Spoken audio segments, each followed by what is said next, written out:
Morning everyone. चलिए देखा जाए, हम लोग देखेंगे। देखिए पढ़ लिया गया था मोलर कंडक्टेंस, इक्विवेलेंट कंडक्टेंस। तो हम लोग इसमें तो कोलरास पढ़ेंगे, कोलरास का लॉ पढ़ेंगे, और पढ़ेंगे डाइल्यूशन का लॉ, और पढ़ेंगे स्ट्रॉन्ग इलेक्ट्रोलाइट के ऑन-साइजर डिवाई-हैकल ऑन-साइजर इक्वेशन पढ़ेंगे। उसके बाद हम लोग क्वेश्चन करेंगे। ठीक, तो आइए देखा जाए। फैक्टर अफेक्टिंग कंडक्टेंस, कंडक्टेंस, ठीक है जी, कंडक्टेंस। ठीक, देखिए फैक्टर अफेक्टिंग कंडक्टेंस जो है, इसमें कई फैक्टर होते हैं। इसमें दोनों हो जाएगा, पाई एम एंड पाई क्यू, दोनों के हो जाएंगे। ठीक, देखिए पहला होता है टेम्परेचर ले लिया जाए। ठीक है जी, टेम्परेचर। ठीक, देखिए अगर एक फ्लास्क लिया जा रहा, अपन इलेक्ट्रोड इसमें लगे हुए हैं। ठीक, इलेक्ट्रोड लगे हुए हैं और इसमें क्या भरा हुआ है, इलेक्ट्रोलाइट्स, इलेक्ट्रोलाइट्स भरे हुए हैं। ठीक, इलेक्ट्रोलाइट्स भरे हुए हैं। अगर इसको हीट कर दिया जाए, इसका जो टेम्परेचर है वो क्या किया जाए, इंक्रीज किया जाए। टेम्परेचर इंक्रीज करने पर, टेम्परेचर इंक्रीज करने पर काइनेटिक एनर्जी इंक्रीज करेगी। ठीक है ना, काइनेटिक एनर्जी इंक्रीज करेगी। काइनेटिक एनर्जी इंक्रीज करेगी तो velocity, velocity of ions increase करेगा, और वेलोसिटी ऑफ आयंस इंक्रीज करेगा तो क्या इंक्रीज करेगा, कंडक्टेंस, कंडक्टेंस इंक्रीज करेगा। ठीक है ना, तो जो टेम्परेचर होगा वो डायरेक्टली प्रोपोर्शनल किसके होगा, कंडक्टेंस के, कंडक्टेंस के। ठीक, टेम्परेचर इंक्रीज करेंगे तो क्या इंक्रीज करेगा, कंडक्टेंस इंक्रीज करेगा। ठीक, दूसरा पॉइंट लिया जाए, टाइप ऑफ इलेक्ट्रोलाइट। मेन तो यही अपन को पढ़ना, और ये सब तो पूछा ही नहीं जाता। Type of electrolyte. ठीक है, दो टाइप के इलेक्ट्रोलाइट होते हैं, एक वीक इलेक्ट्रोलाइट होते हैं, वीक इलेक्ट्रोलाइट होते हैं, और ये क्या होता है, स्ट्रांग इलेक्ट्रोलाइट होते हैं। ठीक है ना, देखिए स्ट्रांग इलेक्ट्रोलाइट जो होते हैं ये 100% क्या हो जाते हैं, डिसोसिएट हो जाते हैं। ये नॉट डिसोसिएट, नॉट डिसोसिएट 100%। ठीक है ना, डिसोसिएट नहीं होते। अब देखिए अगर 100% डिसोसिएट हो रहा है तो नंबर ऑफ आयंस इसमें क्या होंगे, ज्यादा होंगे। नंबर ऑफ आयंस जो होंगे क्या होंगे, number of ions directly proportional लिख लिया जाए कंडक्टेंस के, कंडक्टेंस के। ठीक है ना, तो नंबर ऑफ आयंस ज्यादा होंगे क्योंकि 100% डिसोसिएट होगा। जब 100% डिसोसिएट होगा तो कंडक्टेंस भी क्या करेगा, इंक्रीज करेगा। इसमें नंबर ऑफ आयंस लेस होंगे तो कंडक्टेंस क्या करेगा, डिक्रीज करने लगेगा। ठीक है ना, अब अपन ने वीक इलेक्ट्रोलाइट और स्ट्रांग इलेक्ट्रोलाइट दो चीजें हैं। ठीक, जो वीक इलेक्ट्रोलाइट है और स्ट्रांग इलेक्ट्रोलाइट, दोनों का एक साथ एक ग्राफ बनाया जाए। ठीक, तो देखिए वीक इलेक्ट्रोलाइट का भी, जो वीक इलेक्ट्रोलाइट कंडक्टेंस की क्या होगा, डायरेक्टली प्रोपोर्शनल ही होगा। ठीक है, अब देखिए एक चीज और होता है, degree of dissociation, degree of dissociation होता है। ठीक है ना, डिग्री ऑफ डिसोसिएशन ये बोलता है नंबर, डिग्री ऑफ डिसोसिएशन जो होता है ये भी डायरेक्टली प्रोपोर्शनल होता है नंबर ऑफ आयंस के। ठीक, और डिग्री ऑफ डिसोसिएशन जो होता है ये डायरेक्टली प्रोपोर्शनल कंडक्टेंस के होता है, कंडक्टेंस के। ठीक ना, चाहे मोलर कंडक्टेंस हो चाहे इक्विवेलेंट कंडक्टेंस हो। तो देखिए कंडक्टेंस इंक्रीज करेगा, डिग्री ऑफ डिसोसिएशन इंक्रीज करेगा, नंबर ऑफ आयंस इंक्रीज कर रहे हैं। ठीक, तो तीनों का एक ही रिलेशन है। तो हम लोग एक ग्राफ बनाया जा रहा है जिसमें वीक इलेक्ट्रोलाइट और स्ट्रांग इलेक्ट्रोलाइट को दिखाया जा रहा है। ठीक है जी, तो आइए देखा जाए। दूसरा है टाइप ऑफ इलेक्ट्रोलाइट। ठीक है जी, अब हम लोग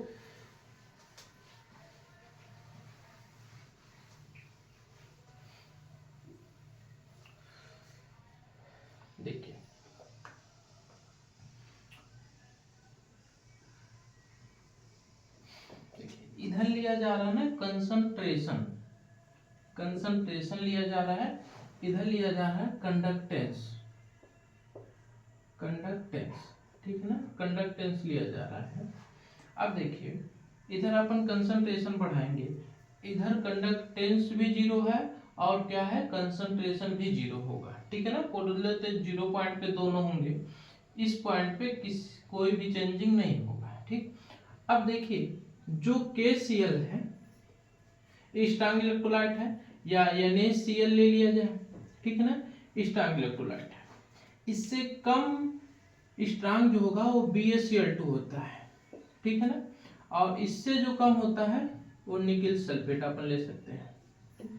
अब अपन बोले ये क्या होगा, मान लीजिए इसके 100 मॉलिक्यूल है, ठीक, तो ये 100% क्या हो जाएगा, आयोनाइज हो जाएगा, तो इसका जो कंडक्टेंस होगा सबसे ज्यादा होगा। अगर अपन ले लिया जाए कंडक्टेंस, जो यहाँ पे क्या ले लिया जाए, मैक्सिमम, मैक्सिमम कंडक्टेंस लिया जाए, ठीक। मैक्सिमम कंडक्टेंस लेने का मतलब है कि इनफाइनाइट आ गया अपन के पास, क्या गया है, इनफाइनाइट, इनफाइनाइट कंडक्टेंस, ठीक है ना। अब देखिए एक चीज और आपको बताना है, चलिए देखिए ये 100% मान लीजिए 100 मॉलिक्यूल्स है, तो इसके 100 मॉलिक्यूल्स बनेंगे, ठीक है ना, इसके भी 100 ही बनेंगे, यानी प्लस और Cl माइनस 100 बनेंगे। लेकिन इसके मान लीजिए 100 है तो इसके कम टूटेंगे, ये कम, इससे कम स्ट्रांग है, तो Ba पे 2 प्लस होगा प्लस 2 Cl माइनस होगा, ठीक है जी। तो इसके मान लीजिए हम लोग 90 मॉलिक्यूल पढ़ेंगे हमारे पास, ठीक है ना, 90 मॉलिक्यूल्स होंगे, इसके तोड़े जाए तो ये भी टूटेगा निकेल प्लस 2 में और SO4 2 माइनस में, ठीक है ना। इसके ले लीजिए 80 मॉलिक्यूल ही टूटेंगे 100 में, ठीक ना। स्ट्रांग तो है लेकिन कंप्लीट डिसोसिएशन नहीं हो रहा है, लेकिन ज्यादा हो रहा है, ठीक है। तो हम लोग अब इसके लिए ग्राफ बनाया जाए, तो कंसंट्रेशन मान लीजिए, कंसंट्रेशन यहाँ पे अपन ले लिया जाए, एक मैक्सिमम टाइम है, मान लीजिए यहाँ पे हाई कंसंट्रेशन इसका था, ठीक है ना। अब इसमें अपन लोग क्या डाल रहे हैं, जो H2O डाला जा रहा है, जब H2O डाला जाएगा तो इसका कंसंट्रेशन क्या करेगा, डिक्रीज करेगा।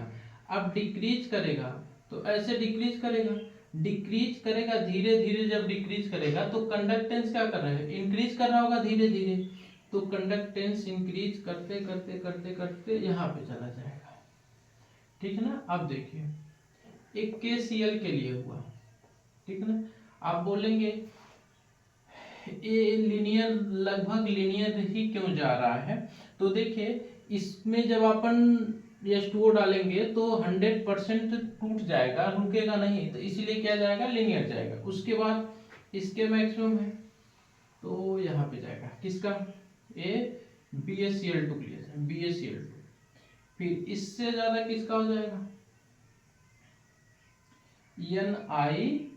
NiSO4 हो जाएगा, ठीक। अब एक ले लिया जाए ना वीक इलेक्ट्रोलाइट CH3COOH लिया जाए, CH3COOH होगा, बहुत कम डिसोसिएट होगा, क्या होगा, बहुत कम डिसोसिएट होगा CH3COOH, ठीक।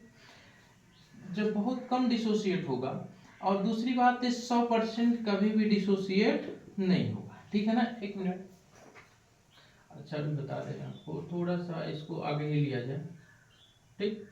अब देखिए जो वीक इलेक्ट्रोलाइट है ये 100% डिसोसिएट नहीं होगा, तो इसका कंसंट्रेशन आप बढ़ाते हैं तो जाते जाते जाते जाते एक ऐसे ग्राफ प्राप्त कर लेता है, और एक कभी भी इसमें टच नहीं होगा, CH3COOH टच क्यों नहीं होगा, क्योंकि इसे कभी भी 100% आयोनाइज नहीं किया जा सकता है, क्या कि नहीं किया जा सकता है, 100% आयोनाइज नहीं किया जा सकता है। अब एक पॉइंट आता है ना, infinite dilution, infinite dilution, infinite dilution, ठीक है ना।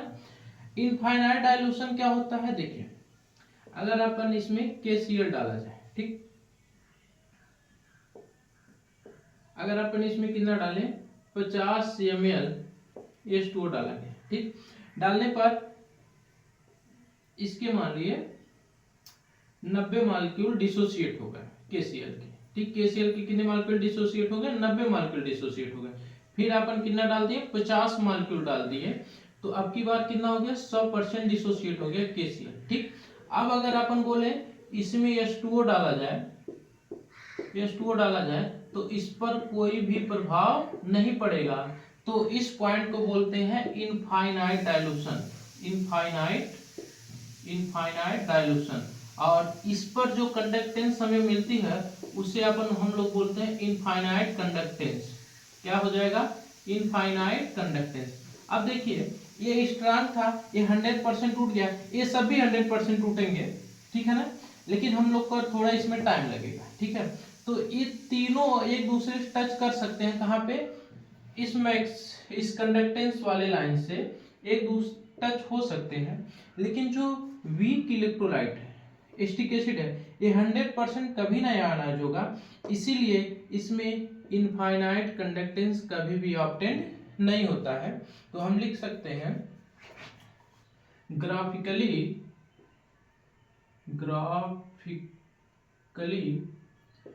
Infinite conductance are not obtained, ठीक है जी, ये लिख लीजिएगा। अब देखिए अगर अपन इसको यहाँ टच किया जाए, इसको यहाँ टच किया जाए, तो ये जो पॉइंट होगा इन सब का, ये क्या होगा? इनफाइनाइट कंडक्टेंस होगा। क्या होगा? इनफाइनाइट कंडक्टेंस होगा, इनफाइनाइट कंडक्टेंस होगा, ठीक है ना। एक ग्राफ हुआ और इसको बस आपको समझाने के लिए किया गया है, इनफाइनाइट कंडक्टेंस होगा, ठीक।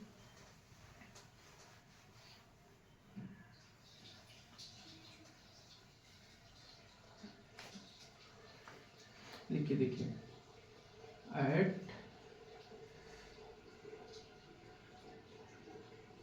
लिखा जाए, अब इसमें लिखा CH3COOH के लिए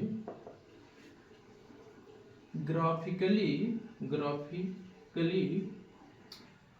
infinite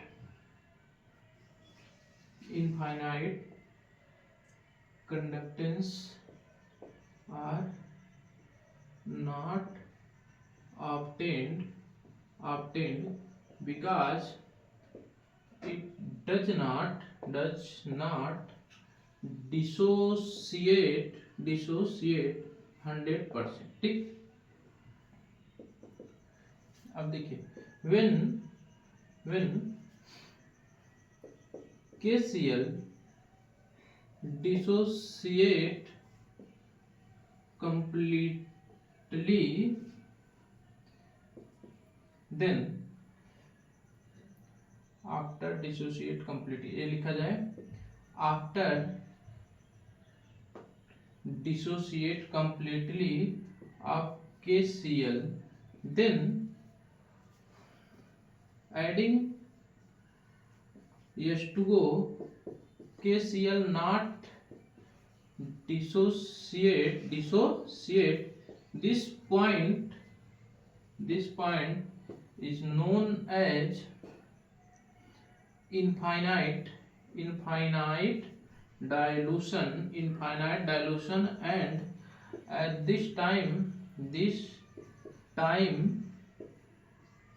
conductance is known as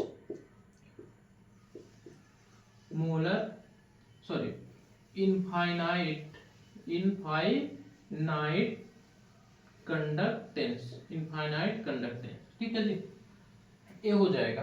अब हम लोग देखा जाए, अब हम लोग को ये पता करना है CH3COOH का, बोले तो वीक एसिड के लिए इनफाइनाइट प्राप्त करने के लिए हम क्या करेंगे, ठीक है ना। तो उसके लिए अपन पढ़ेंगे कोलरास लॉ, ठीक। देखिए और भी फैक्टर है, विस्कोसिटी है, टेम्परेचर तो आपको बताया गया है, नेचर ऑफ इलेक्ट्रोलाइट्स, लेकिन उस सब की जरूरत नहीं हम लोग को।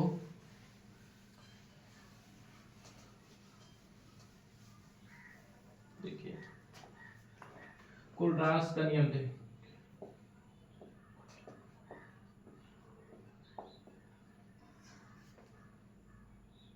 कोलरास लॉ,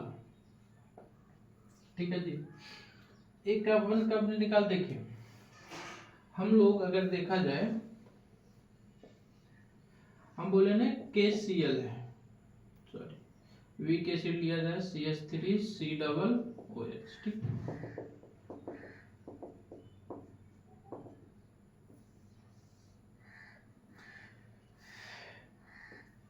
अगर अपन बोले इसका कंडक्टेंस क्या होगा, तो हम बोलेंगे ये टूटा होगा किसमें, CH3 नेगेटिव और H प्लस में, ठीक। तो हम बोले इस सोल्यूशन का कंडक्टेंस क्या होगा, तो हम बोल सकते हैं CH3 माइनस का कंडक्टेंस प्लस H प्लस का कंडक्टेंस, दोनों का ऐड करने के बाद इस पूरे सोल्यूशन का क्या मिलेगा हमें, conductance.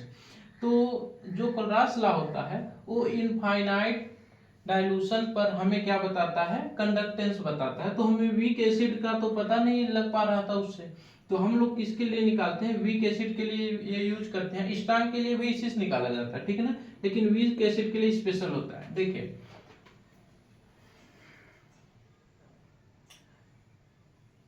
Equivalent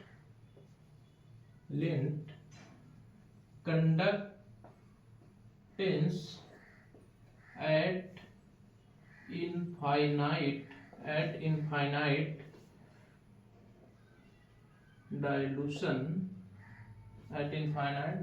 dilution, the sum of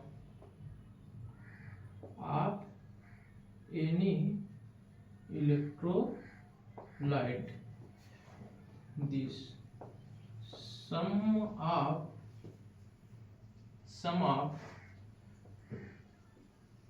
conductance, the sum of conductance of cations and anions,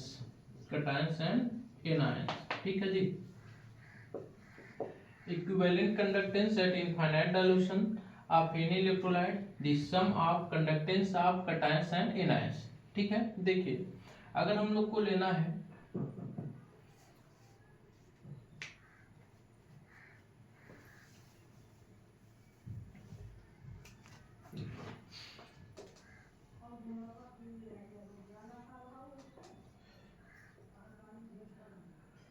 इसमें कोई कंपाउंड है XY है, ठीक है जी। अब हम बोले इस सॉल्यूशन का पूरा कंडक्टेंस क्या होगा, इक्विवेलेंट कंडक्टेंस, तो पाई EQ अपन ले सकते हैं किसका, XY का, इक्वल टू इनफाइनाइट पे pi Q of infinite of X plus pi EQ of infinite Y ले सकते हैं, ठीक है ना।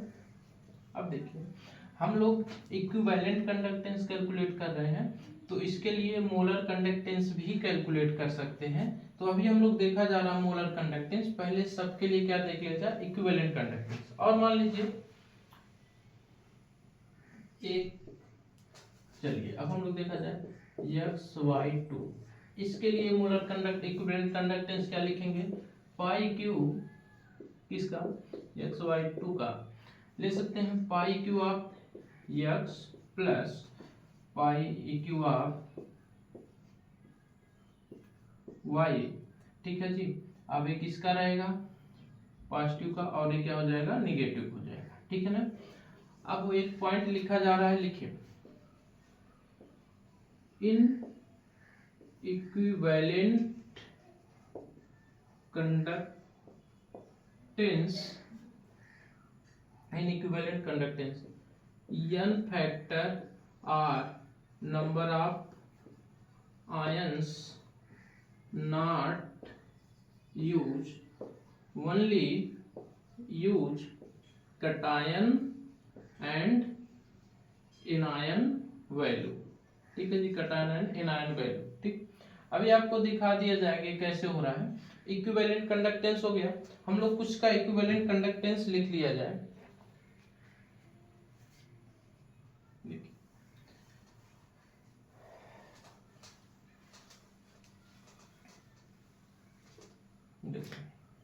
K2SO4 लिया जाए, K2SO4 Al2SO4 का होल थ्राइस ले लिया जाए, Na2SO4 ले लिया जाए, KCl लिख लिया जाए, सबके लिए लिखा जाए। इसको किस में डिसोसिएट होने के बाद ही हम निकालते हैं इक्विवेलेंट ऑफ K2SO4 किस पे रहेगा, इनफाइनाइट डाइल्यूशन पे, ठीक है जी। देखिए इसके लिए क्या लिखेंगे, के प्लस प्लस इनफाइनाइट डाइल्यूशन पर क्या हो जाएगा, SO4 पे 2 माइनस हो जाएगा। ठीक, इसके लिए वही लिख सकते हैं, पाई पॉइंट लिखे हो आप, किसका हो जाएगा, Al2SO4 का whole thrice equal to pi Q of aluminium 3 plus plus pi infinite Q of SO4 पे 2 माइनस हो जाएगा। ठीक, वैसे इसका लिख लिया जाए पाई इनफाइनाइट Na2SO4। सिर्फ हमें क्या लिखना है, जो नंबर आप आयंस बन रहे हैं उसी को ऐड कर देना है, तो इसमें कोई दिक्कत ही नहीं है। सोडियम पे प्लस और पाई इनफाइनाइट क्या हो जाएगा, SO4 हो जाएगा। और KCl के लिए हम क्या लिख सकते हैं, पाई इनफाइनाइट KCl इक्वल टू क्या लिख सकते हैं, पाई इनफाइनाइट K प्लस और Cl माइनस ले सकते हैं। ठीक है जी, ये हो सकता है अपन लोग का। ठीक, अब देखिए हम लोग यूज करेंगे, एक रिलेशन आपको बताया गया था pi m equal to n pi EQ। ठीक, n पाई EQ हम लोग जो पाई m यूज करते हैं उसमें नंबर ऑफ आयंस ऐड किए जाते हैं। अब देखिए हम लोग मोलर कंडक्टेंस लिए जाए, यहीं पे चलिए इसी के लिए लिख लिया जाए रिलेशन बिटवीन, अगला केस कर लीजिएगा, केस सेकंड।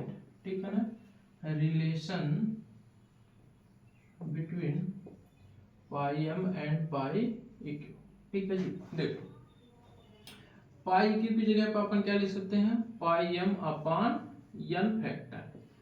n फैक्टर क्या होता है, charge on ion, charge on ion. यहाँ पे तो हम charge on ion he use करेंगे, तो लिया जाए हम अब पाई m क्या लिख सकते हैं, पाई EQ जो लिख सकते हैं, पाई Q किसके लिए, K2SO4 के लिए। K2SO4 के लिए इनफाइनाइट डाइल्यूशन क्या लिख सकते हैं, पाई इनफाइनाइट क्या लेंगे, K प्लस लेंगे प्लस K इनफाइनाइट पे SO4 पे क्या लेंगे, माइनस लेंगे। ठीक है ना, अब अपन पाई, हमको क्या लिखा, रिलेशन लेना पाई m और पाई EQ में। पाई क्यू यहाँ रहने दिया जाए, यहाँ पे पाई m यूज कर लिया जाए। ठीक, पाई m यूज करने के लिए क्या करेंगे, पाई m स्टेज में पाई m लिखेंगे और n फैक्टर से डिवाइड करेंगे। देखिए पाई m लिखेंगे इनफाइनाइट पे अपान k पे कितना प्लस है, 1 प्लस है, तो अपान 1 हो जाएगा, plus pi m infinite m किसके लिए है, SO4 के लिए, आप जान रहे हैं। n फैक्टर कितना लेंगे, 2। ठीक ना, ये हो गया पाई इनफाइनाइट और EQ ऑफ K2SO4 में संबंध हो गया, रिलेशन। ठीक है जी, वैसे ही हम लोग किसके लिए ले सकते हैं, ये Na2SO4 के लिए भी लिख सकते हैं, ये Na2SO4 के लिए। ठीक, देखो ये Na2SO4 के लिए लिखना है जब, तो हम लोग को पाई इनफाइनाइट m अपान सोडियम पे कितना प्लस होता है, 1 प्लस होगा, तो अपान 1 प्लस पाई इनफाइनाइट किसका है, SO4 का है, तो क्या लिख देंगे, 2।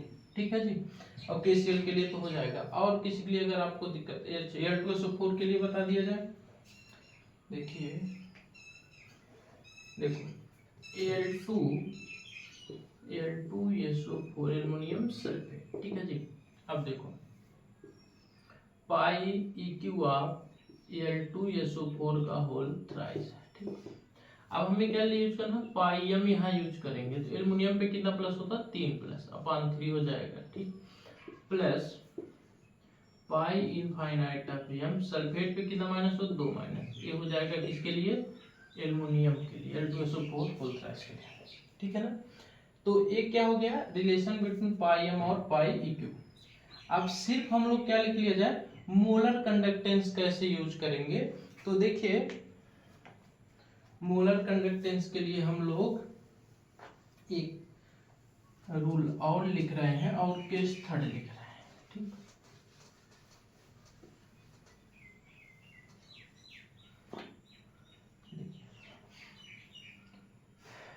पाई m हमको क्या लिखना है, केस थर्ड, केस थर्ड किया जाए और उसमें लिखिए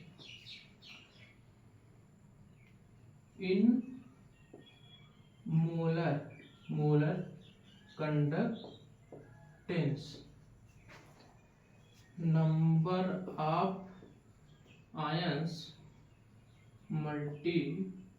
मल्टीप्लाई बाय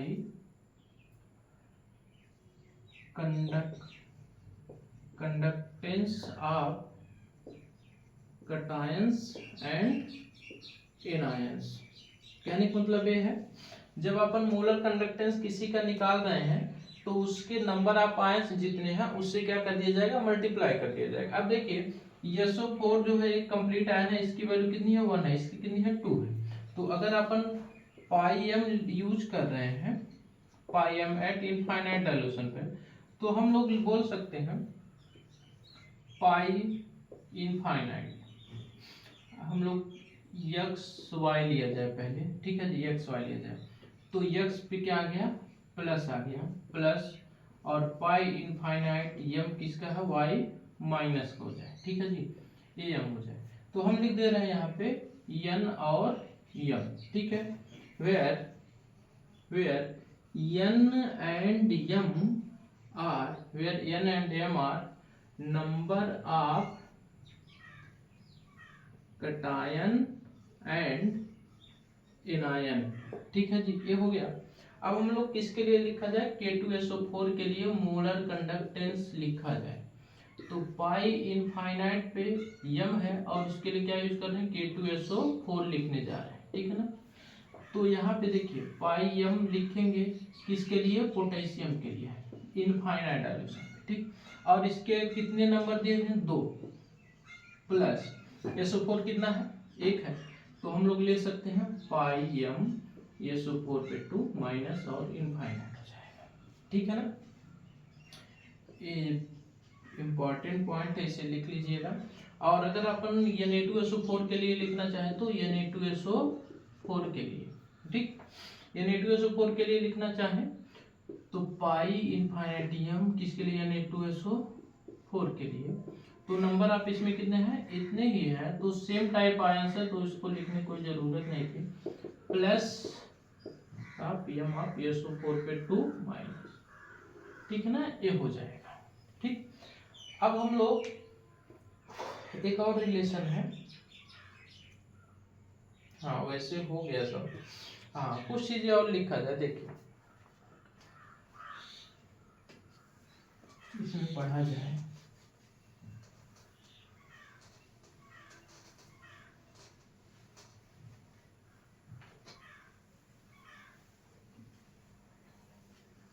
देखिए अगर हम लोग ले रहे हैं किसी के लिए पाई एम एक्स वाई के लिए ले रहे हैं इनफाइनाइट पे, तो हम क्या लिख रहे हैं, पाई एम इनफाइनाइट एम और एक्स पे प्लस है और क्या है पाई इनफाइनाइट ऑफ एम और वाई क्या है माइनस है।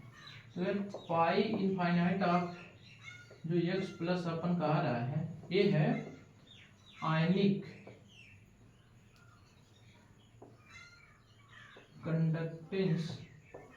कंडक्टेंस ऑफ कटायंस है, और दूसरा क्या है, ये क्या प्लस होगा ना जी, वाई पे क्या है माइनस है, इसको अपन बोलते हैं कंडक्टेंस ऑफ एनायन, ठीक है, कंडक्टेंस ऑफ एनायन। अब देखिए कहानी तो आप समझ पहले ही बताया गया है, लेकिन बात यह है कंडक्टेंस ऑफ जो कटायंस है ये इक्वल टू होता है K into mobility of conductance mobility of cations, ठीक है ना, और इसका जो निगेटिव होता है वो mobility into conductance of anion होता है, वेयर K इक्वल टू 96500 होता है, ठीक है। ये आयनिक mobility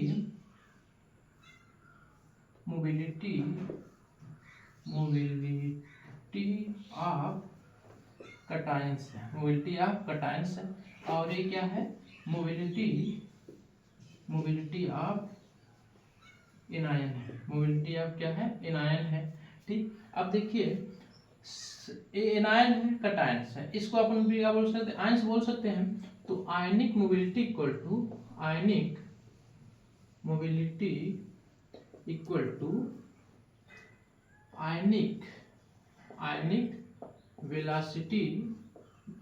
velocity upon potential gradient, ठीक है जी। और पोटेंशियल ग्रेडियंट इक्वल टू क्या होता है, पोटेंशियल ग्रेडियंट इक्वल टू होता है पोटेंशियल डिफरेंस अपॉन लेंथ होता है। लिख सकते हैं सेपरेशन बिटवीन इलेक्ट्रोड, ठीक ना, ये क्या हो जाएगा, लेंथ हो जाएगा। ये होता है पोटेंशियल ग्रेडियंट आयनिंग मोबिलिटी। इन दोनों पे क्वेश्चन आए हुए हैं, ठीक है जी।